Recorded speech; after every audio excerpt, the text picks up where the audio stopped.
Madam చెప్పండి, ఇప్పుడు CM Jaganmohan Reddy గారు ఏదైతే ఉందో మేనిఫెస్టో రిలీజ్ చేశారు, మీరు చూసారు కదా. అటు చూస్తే టీడీపీ జనసేన ఉమ్మడి మేనిఫెస్టో రిలీజ్ చేశారు. ఎలా ఉంది ఇప్పుడు ఎవరు మేనిఫెస్టో ఇప్పుడు ఆకట్టుకునే విధంగా ఉందంటారు? జగన్మోహన్ రెడ్డి గారిదే బాగుందండి. మేము ప్రతి వార్డులు 10 నియోజకవర్గం అన్ని తిరుగుతూనే ఉన్నాము.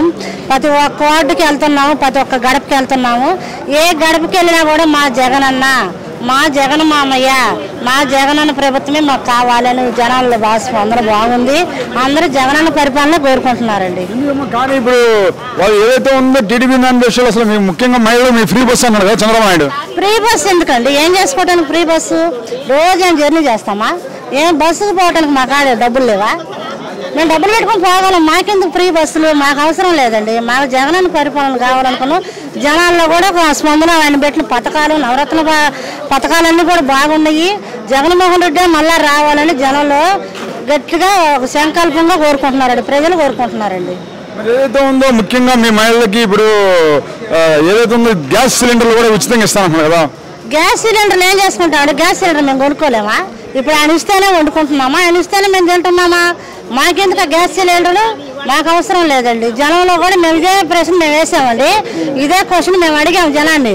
అడిగితేనే ఆయన జగనన్న సిలిండర్లు మాకు అవసరం లేదు, ఆయన చంద్రబాబు నాయుడు వాళ్ళ పథకాలే మాకు అవసరం. అంతా మాయ మాటలు జనాన్ని ఆకట్టుకోవడం కోసమే చేస్తున్నారు, కానీ అవన్నీ నిజాలు కాదు.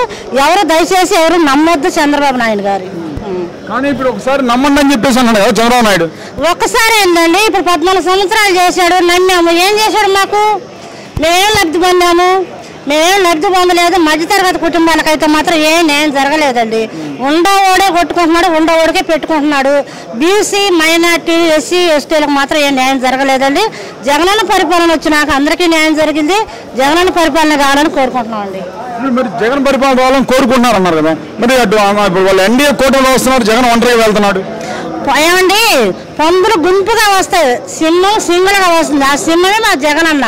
ఎంతమంది గుంపులుగా వచ్చినా కూడా డోంట్ కేర్, లెక్క కూడా చేయము. వచ్చేది మా జగనన్న ప్రభుత్వమే, మళ్ళా సీఎం అయ్యేది మా జగనన్నే. ఇప్పుడు సింహం సింగిల్ గా వస్తున్న ప్రతిసారి ఏదైతే ఉందో మీ వైసీపీ పార్టీ వాళ్ళు అంటున్నారు, సింహం సింగిల్ గా వచ్చేది ఏంటి పిచ్చి కుక్క అని చెప్పేసి పవన్ కళ్యాణ్ అంటున్నారు. ఈడు కుక్కలు కాబట్టి పుకారాలు పుట్టిస్తాయండి.